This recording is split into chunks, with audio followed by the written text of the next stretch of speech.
Good morning, good morning, good morning. Welcome to another episode of HardFoul Radio. Appreciate you for tuning in today. This is the show that values time, so let's not wait. So starting off today, we got to start with baseball talk. It's the World Series, and despite all your major sports networks just kind of ignoring it and pushing it to the side for NFL and NBA regular season games, the World Series is, I don't know, kind of important. So last night's game, it looked like the Braves are supposed to win. If you just wrote a script, grand slam, first inning, you're at home, chance to close out, this is the Braves. It felt like for about a good 30 minutes, oh, this is the Braves' year. Get a grand slam in the first inning, you're supposed to win those. The reality is, though, the Astros, who fought their way back, didn't need the home run, they're the team that's supposed to be here, unfortunately. And now we don't ever want to say the Astros are the team that's supposed to be here, because the Astros, they just have the reputation of, oh, they're cheaters. And that's because during these last 5-6 years when the Astros have been really good, obviously they have the cheating scandal connected to their name. But that doesn't actually take away from the fact of the Astros are more than just cheaters. Like, just look at their roster before you get into the point of just, oh, well, all they can only win if they cheat. There's something very similar that the Patriots went through at the start of their dynasty. Oh, well, they only won because they cheated. Did cheating benefit or change a situation or a scenario in history? Yes, that's fair to say. But then how do you explain the remaining 20 years of dominance that New England had? Oh, because New England had, not just after the cheating scandal, once you get over that stuff, Tom Brady was still really good. Bill Belichick was still really good. Vince Wilfork, Richard Seymour, the offensive teams, Randy Moss, Wes Welker, Gronk. New England still had guys. And that's why even post-cheating, New England kept doing what it was doing. The Astros, post-cheating, post getting rid of a manager, post no longer having some of the guys on the team, some of the executives, the huge changeup because of the guys that they had to fire because of the cheating, this is still their third World Series in 5 years. There's a reason for that. Altuve, Bregman, Correa. Do you notice the Astros have guys who are setting all-time postseason records? Have you seen Carlos Correa's all-time postseason RBI rankings?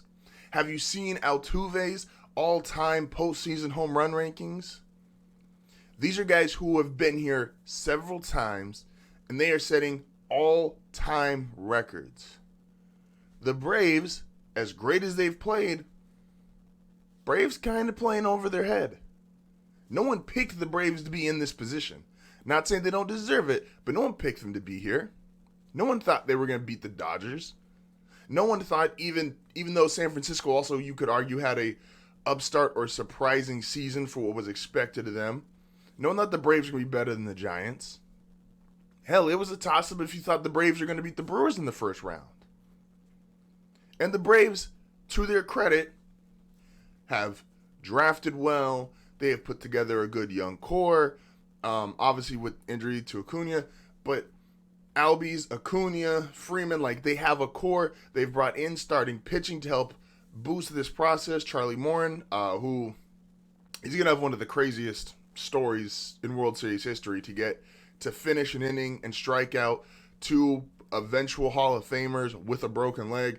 That's a hell of a story. It's really unfortunate what happened to him in Game 1. But the Astros, they're just the better team. And the Braves if you were ever going to beat the better team or the dynastic team or the all-time team, last night was the night you were supposed to. You're up 3-1 in a World Series.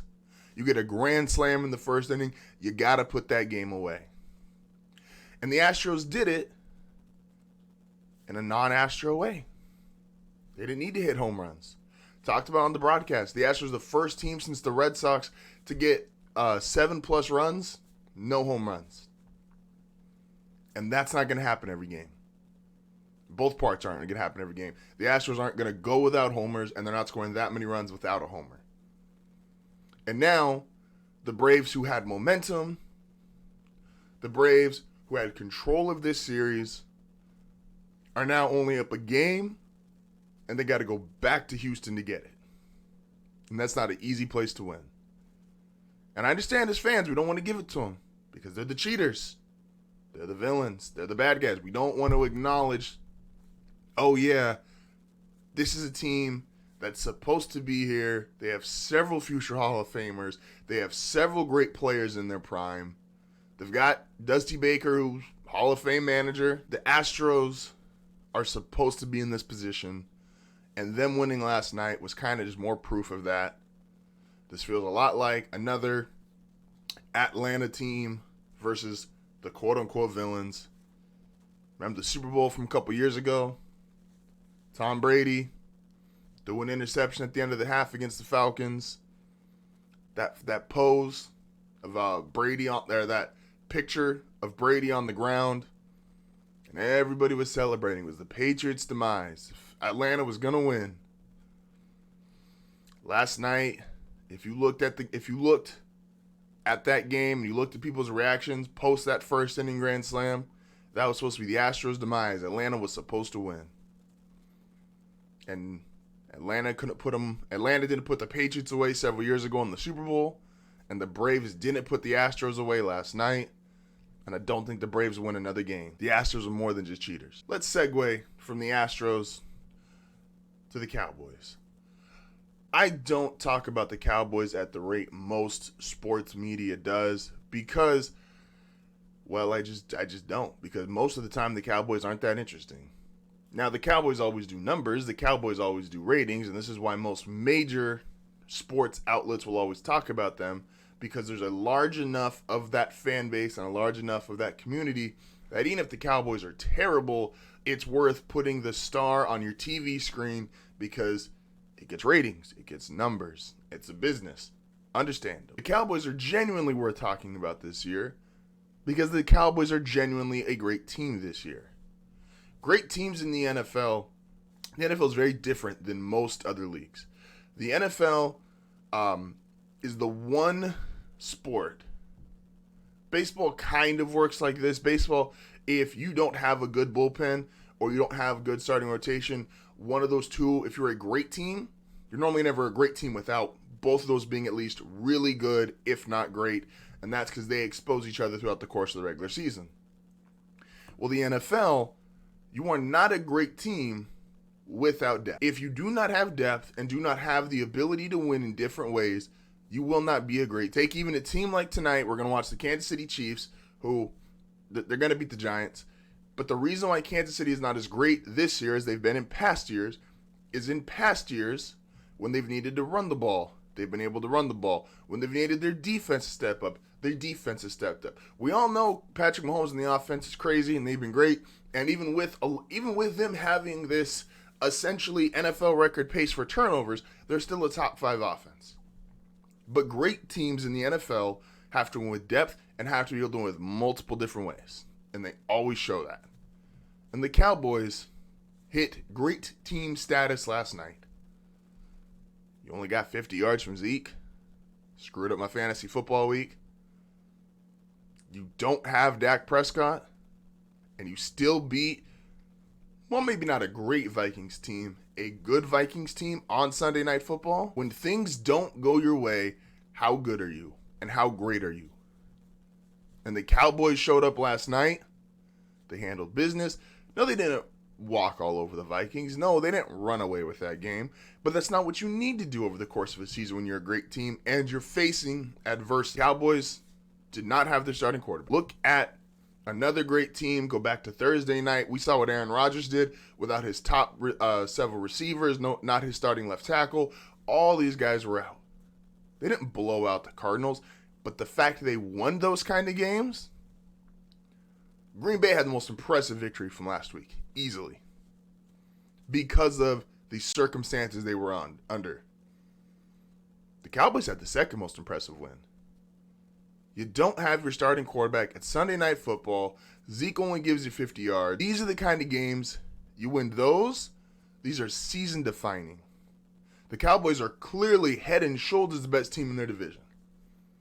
And now, pretty confidently, whether you want to go with a tier system, a power ranking system, however you want to grade great teams, the Cowboys got to be in your top 5. To win those kind of games, not a lot of teams can't win without their starting quarterback against anybody. Against anybody.